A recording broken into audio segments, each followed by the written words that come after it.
So how do you create a brand resource library that you can use to train your AI so that you create new content that is unique and authentic to your own brand voice?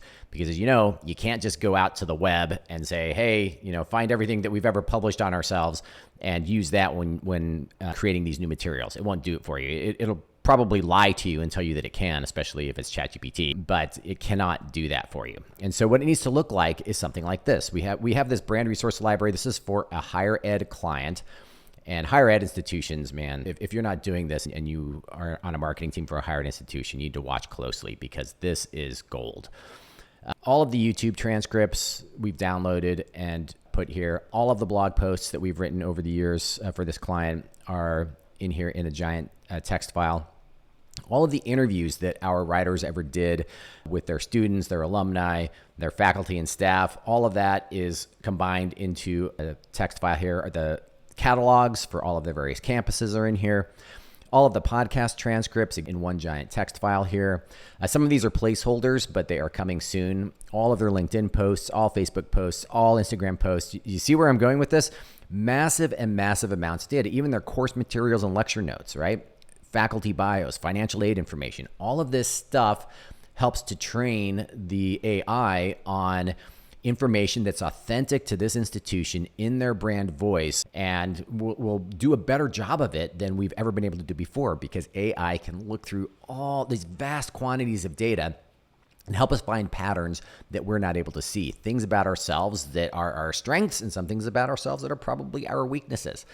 The reason why LLMs have become so good and so effective at what they do is because they've been trained on massive amounts of data. These models have been around for more than a couple of decades actually. And they didn't realize that until they started feeding it just gobs and gobs of data, all from the web, that they didn't realize how good they would get from that process. And so literally the more data that it has, the better it performs.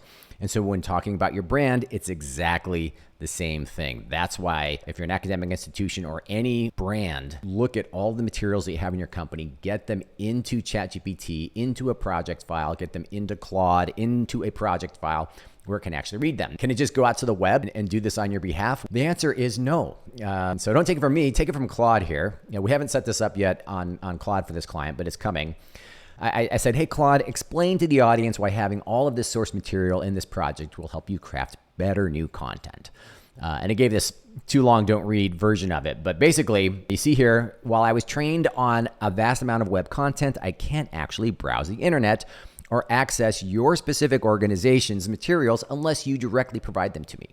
How do you provide them to Claude? You do it here in an actual project file.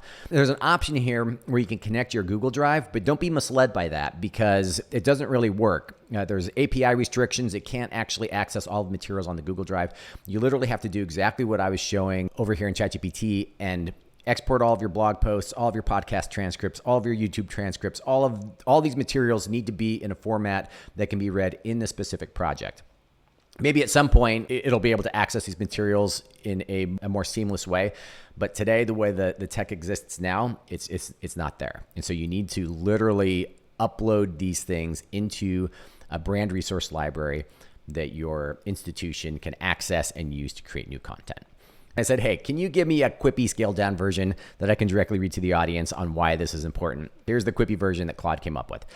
I was trained on tons of web content, but I can't actually Google your stuff. Think of it like this. I know how universities generally talk, but I have no clue how your university talks. Your brand resource library changes everything. Those 5 years of blog posts, they teach me your actual voice, not generic academic speak, but how you really explain the breakthrough research. Faculty bios show me how your professors make complex ideas stick. Course materials reveal the secret sauce for breaking down tough concepts.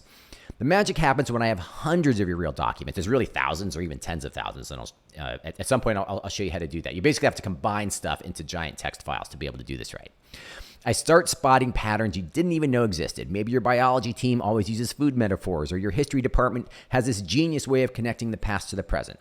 The bottom line, without your content library, I'm just another AI writing generic university fluff. In other words, nobody cares. The AIs don't care. Google doesn't care. Nobody's going to find you if you're just using the generic general stuff. With it, I'm creating content that sounds authentically you, because it's built from your actual institutional DNA. And I think that lesson isn't just for academic institutions, but any brand. The more material you have on yourself, the more things that you've said about you, your clients, your vendors, the more of that stuff that you can gather into one spot and use as you create new content, the better off you're going to be. And then obviously the idea is to, with all the new content that you're creating, that gets funneled back into your content resource library that should be constantly growing and growing and growing over time, making your brand voice more authentic and making you get found. So if you have any questions on how to do any of this, please reach out. Let me know. We are happy to talk with you about how you can build your own brand resource library and start making this happen for you, your institution, your brand, your company. And that's it for this week. Have a great one.